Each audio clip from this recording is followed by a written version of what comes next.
안녕하세요. 반갑습니다. 성경통독 7번째 시간에 오신 여러분들을 진심으로 환영합니다. 여러분, 이제 정말 얼마 남지 않았습니다. 이제 조금만 더 힘내서 걸어가면 성경을 함께 완독할 수 있습니다. 여러분들 포기하지 마시고 끝까지 함께 할 수 있기를 간절히 바랍니다. 우리가 오늘은 7번째 시간으로서 전도 여행과 일반 서신 그리고 계시록에 대한 부분을 한번 살펴보도록 하겠습니다. 그 시간에도 하나님의 언약이 어떻게 흘러갔는지를 발견할 수 있는 귀한 은혜가 있기를 바랍니다. 여러분들의 교재 35페이지에 있는 스토리 라인을 한번 살펴보도록 하겠습니다. 예수님을 핍박하던 사울이라는 청년은 다메섹 도상에서 자신이 핍박하던 예수님을 만나 회심하게 된다. 그 후로 바울이라 불리게 된 사울은 광범위하게 전도 여행을 하면서 이방인들에게 복음을 전파했다. 바울은 신약 성경 가운데 적어도 13권의 서신서를 기록했다. 사도 요한은 종말까지의 세상을 향한 하나님의 계획을 기록한 책 요한계시록을 썼다. 자, 그래서 우리가 오늘은 사도 바울을 중심으로 쓰여진 성경에 있는 서신서들을 한번 살펴보기를 원합니다. 함께 이 시간에 개요보기를 살펴보겠습니다. 전도 여행, 바울의 서신서를 중심으로 기록이 되어 있습니다. 주요 인물은 사도 바울입니다. 주요 사건은 1차, 2차, 3차, 4차에 걸친 전도 여행입니다. 우리가 바울의 전도 여행을 살펴보기에 앞서서 바울이라는 인물을 잠시 살펴보기를 원합니다. 재미난 기록이 있습니다. 바울에 대해서 이렇게 기록한 문헌이 있어요. 바울은 대머리에 휜 다리에 눈썹은 서로 맞닿고 코는 매부리에 단신에 다부진 체구를 가지고 있는 호감에 찬 사나이였다라는 것이죠. 그는 인간의 모습에 천사의 얼굴을 가진 자였다라고 기록되고 있습니다. 또 이렇게 기록하고도 있습니다. 유대주의에 철저히 젖은 자로 설교에 능하였다라는 기록이 있어요. 그는 비이론적인 신학자였으며 그렇기 때문에 자신이 쓴 것에 대해서 모든 것을 다 경험한 극히 인간적인 인물이었다라고 기록하고 있어요. 바울은 길리기아 다소에서 태어났죠. 그래서 그는 태어날 때부터 로마 시민권을 가지고 있었습니다. 그리고 당대에 가장 잘 알려진 유대 학자였던 가말리엘에게 사사를 받았다라고 성경이 기록을 하고 있죠. 그리고 또한 바울은 산헤드린 회원으로서 당시 유대 사회에서 큰 영향력을 가지고 있었던 사람이었습니다.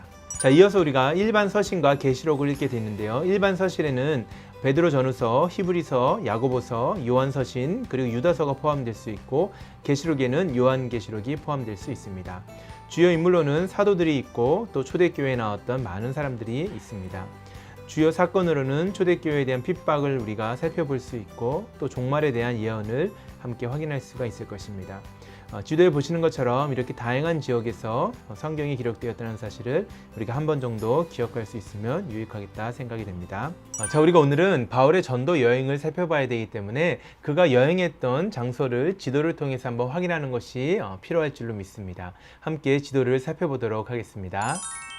여러분, 지도를 보시면 이렇게 4번의 여행을 우리가 생각할 수 있습니다. 1차, 2차, 3차, 4차 여행을 보시게 되면 1차 여행부터 해서 4차 여행에 이르기까지 점점점 그 범위가 넓어지고 있다는 사실을 우리가 확인할 수가 있죠. 이와 함께 복음이 점점 더 많은 사람들에게 전해졌다는 사실을 우리가 기억할 수 있기를 바랍니다. 자, 지도에서 우리가 볼 수 있는 1차 전도 여행을 간략하게 한번 살펴보도록 하겠습니다. 1차 전도 여행은 사도행전 13장과 14장에 기록되어 있습니다. 바울, 바나바, 또 마가라는 요한이 등장을 하고요. 전체의 시간은 2년 정도 소요된 것으로 우리가 이야기할 수 있습니다. 1차 전도 여행 동안 다녔던 거리가 무려 1390마일에 이른다고 합니다. 이 거리는 우리 교회에서 밴쿠버 캐나다까지 이르는 거리라고 생각할 수가 있습니다. 비행기를 타면 금방이지만 걸어가면 꽤 먼 거리가 될 수 있겠죠. 많은 학자들은 1차 전도 여행 기간 동안에 바울이 갈라디아서를 작성했을 것이다 라고 이야기를 해요. 그 이유는 사도행전 15장에 나오는 예루살렘 공회에서 다뤄진 내용이 갈라디아서에서 중요하게 다루는 신학적인 내용을 포함하고 있기 때문에 그렇습니다. 자, 그래서 우리가 바울의 1차 전도 여행을 통해서는 하나님의 언약 그리고 그리스도의 복음이 유대인 사회뿐만 아니라 이제는 이방인들에게까지 전해지고 있다는 사실을 확인할 수 있어야 될 것입니다. 그 모습을 통하여서 우리가 하나님께서 우리에게 주시는 하나님 나라의 크신 비전이 지금 우리 가운데도 여전히 유효하다는 사실 또한 발견할 수 있기를 간절히 바랍니다. 이어지는 2차 전도 여행은 사도행전 16장에서 18장에 기록이 되어 있습니다. 바로 이때 복음이 소아시아에서 유럽으로 향하게 되는 계기가 되었죠. 바울과 실라 그리고 루스드라에서 합류한 디모데가 2차 전도 여행에서 중요한 인물들입니다.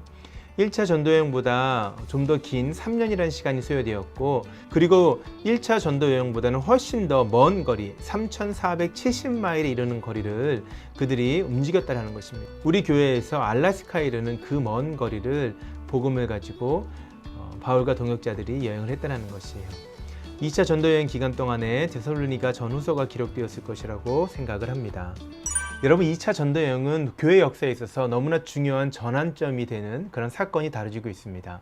바로 복음이 소아시아 지역에서 유럽으로 흘러갔다는 것이에요. 바울과 그 일행은 소아시아에 좀 더 머물면서 복음을 전하기를 원했습니다. 그러나 성령께서 그들을 마게도냐로 인도하시게 되었다는 것입니다.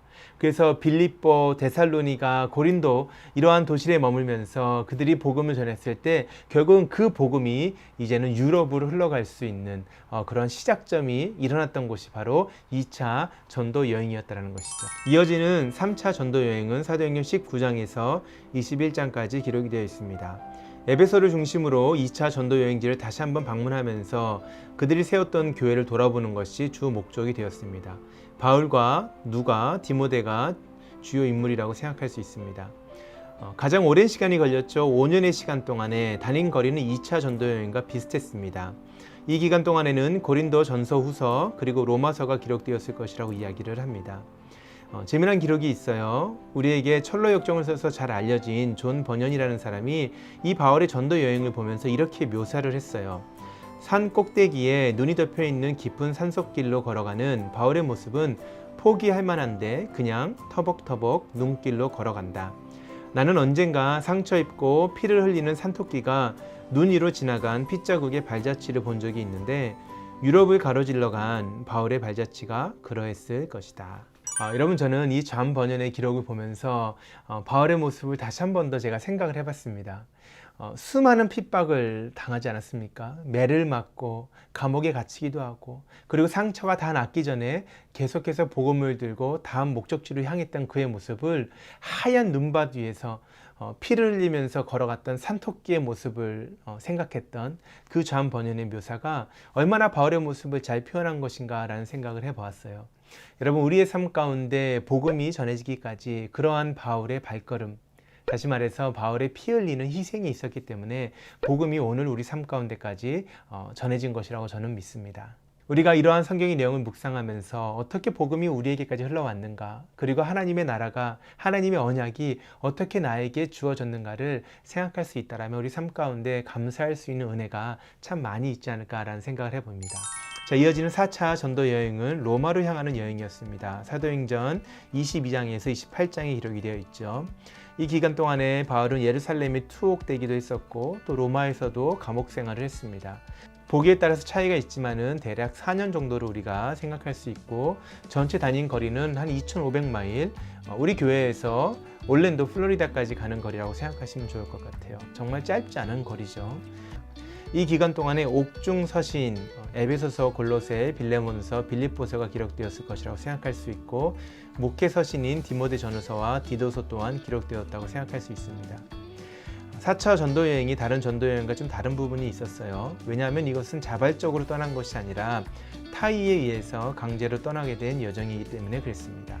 바울은 자신을 고발한 유대인 반대자들에 대항하여서 자신을 변론하기 위해 죄수의 신분으로 로마로 향하게 되었던 것입니다. 그렇게 로마로 끌려갔던 바울의 발걸음 가운데 그는 그냥 끌려간 것이 아니라 가는 그 가운데서도 복음을 전하기 위해서 이것을 선교 여행으로 삼고 있다는 사실이 우리에게는 참으로 도전이 되는 모습이 아닐까 싶습니다. 이러한 바울의 전도 여행 가운데 어떻게 하나님의 언약이 우리에게 전해지고 있는가, 우리가 언약적 관점으로 이 시대를 한번 살펴볼 수 있기를 바랍니다. 첫 번째는 열방을 향한 하나님의 열정입니다. 아브라함의 언약이 민족적 한계를 넘어 열방으로 향하고 있음을 교회의 역사가 우리에게 증거한다는 사실이에요. 아브라함의 언약이 바울에게 열정으로 다가왔다는 것입니다. 그 열정을 가지고 그의 발걸음을 옮기며 복음을 전했다는 것이에요. 그것이 곧 교회의 역사가 되었고, 교회의 역사는 곧 성교의 역사가 되었다는 것입니다. 사랑하는 여러분, 아브라함의 언약이 바울의 열정을 통하여서 전해지고 또 전해진 것이 곧 교회의 역사가 되었죠. 그리고 교회의 역사는 곧 복음이 전해지는 선교의 역사였습니다. 우리의 질문은 이것입니다. 과연 그러면 우리의 열정은 무엇인가? 그리고 나아가서 교회 역사가 선교의 역사라면 내가 교회인데, 우리가 교회인데 우리의 삶을 통해 기록되는 역사 또한 선교의 역사인가라는 질문을 던져보아야 할 것입니다. 아브라함의 언약의 핵심은 온전한 관계의 회복이었습니다. 다시 집으로 돌아오라라는 메시지였죠. 집을 나간 아들을 기다리는 아버지의 마음으로 우리를 기다리시는 그 하나님께서 열방 가운데 땅끝에 이르기까지 한 영혼을 찾고 또 찾았다는 사실을 우리가 바울의 모습 가운데 기억할 수 있기 바랍니다. 여러분들 노란 리본 이야기를 아시죠? 감옥에 갔던 남편이 출소하면서 아내를 볼 자신이 없었습니다. 그래서 편지를 쓰게 되죠. 내가 지난 시간 당신의 마음을 너무나 아프게 했기 때문에 다시 당신의 얼굴을 볼 용기가 나지 않습니다. 그러나 만약에 나에게 다시 한 번 더 기회를 준다라면, 나를 받아들여 줄 수 있다라면 집 앞에 있는 나무에 노란 리본 하나를 달아주세요 라고 이야기를 하죠. 그래서 그 리본이 있으면 내가 당신이 나를 용서하고 받아들여 준 것으로 생각해서 집으로 가는 버스에서 내릴 것이고, 만약에 나무에 리본이 없으면 그냥 내가 버스에 내리지 않고 집을 지나쳐서 가겠습니다 라고 이야기를 합니다. 그리고 그 남자가 버스를 타고 마을로 들어왔을 때 눈앞에 보여진 나무에 어떠한 모습이었습니까? 노란 리본이 가득한 것을 보게 되는 것이죠. 여러분, 이 이야기는 어쩌면 저와 여러분의 이야기일 수도 있습니다. 하나님께서 우리에게 언제든지 돌아오라는, 어떠한 모습이든 상관없다라고 말씀하시며 우리를 그렇게 기다리고 계시는 거예요. 나무에 가득했던 노란 리본이 남편이 기다렸던 아내의 사랑이었던 것처럼 우리를 향하여서도 하나님께서는 우리가 그렇게 돌아오기를 기다리고 계신다라는 것이에요. 두 번째로 우리가 함께 기억하기 원하는 것은 완전한 언약의 성취를 기다리는 성도의 마지막 때라는 것입니다. 하나님은 자기 나라를 보여주는 모델로 삼기 위해 이스라엘 자손을 부르신 것과 마찬가지로 자기 나라의 깃발을 내걸고 자신이 가는 곳을 삶과 선포로 공헌하기 위해 교회를 부르신다. 교회가 가진 비전과 목적은 교회가 가진 미래의 소망을 근거로 성립한다. 우리는 예수님이 다시 오셔서 우리 안에서 시작하신 그 일을 끝마치실 마지막 그 날을 소망 가운데 간절히 염원하며 기다린다. 사랑하는 여러분, 이스라엘 백성을 하나님께서 부르셔서 열방 가운데 하나님 나라의 빛으로 삼으신 것과 마찬가지로 오늘날 교회를 주님이 그렇게 부르고 계신다는 사실을 다시 한 번 더 기억할 수 있기를 바랍니다. 우리에게 언약이 주어졌다는 사실 다시 한번 기억할 수 있기를 바랍니다. 하나님 자신이 그러하셨던 것처럼 땅끝을 향하여서 우리를 부르고 계시다라는 것이에요. 열방 가운데 함께 하시는 그 하나님의 모습이 우리의 삶을 통하여 확인될 수 있기를 간절히 바라는 것입니다. 깊은 음을 함께 보도록 하겠습니다. 첫 번째로 함께 묵상하기 원하는 것은 죽음 너머를 바라보는 언약적 소망입니다. 언약의 완성인 부활을 소망하는 삶이야말로 언약 백성에게 요구되는 가장 먼저 되는 모습일 것이다. 서신서를 통하여 그리고 계시록을 통하여 우리에게 전하고 있는 궁극적인 메시지는 결국 부활하신 예수 그리스도에 대한 메시지이며, 그 메시지가 우리에게 중요한 이유는 부활이 구원 역사가 지향하는 목적이 되기 때문이다. 우리가 바울의 전도 여행을 보게 되면 또 바울이 받았던 수많은 핍박과 그리고 그 역사 가운데 많은 순교자의 피를 확인하게 되면 과연 그들이 무엇 때문에 그렇게까지 했을까를 생각하게 되죠. 성경에서 우리가 확인할 수 있는 것은 무엇입니까? 그들은 부활을 소망했다라는 것이에요. 죽음 때문에 그 자리에 있었던 것이 아니라 죽음 넘어 있었던 부활 때문에 그 길을 걸어갔다라는 사실입니다. 이어서 우리가 한 번 더 생각해 보기 원하는 것은 종말론적 오늘을 사는 우리에 대한 모습입니다. 광범위한 인생의 영역에서 예수님이 자신의 소유권을 주장하지 않는 부분은 결코 존재하지 않는다. 그러므로 이 땅에서의 삶은 평가절하되지 않고 하나님을 섬기는 데 활용된다. 언약의 완성되는 시점인 부활을 사모하며 살아가는 사람들은 곧 종말론적인 삶을 살아가는 사람들입니다.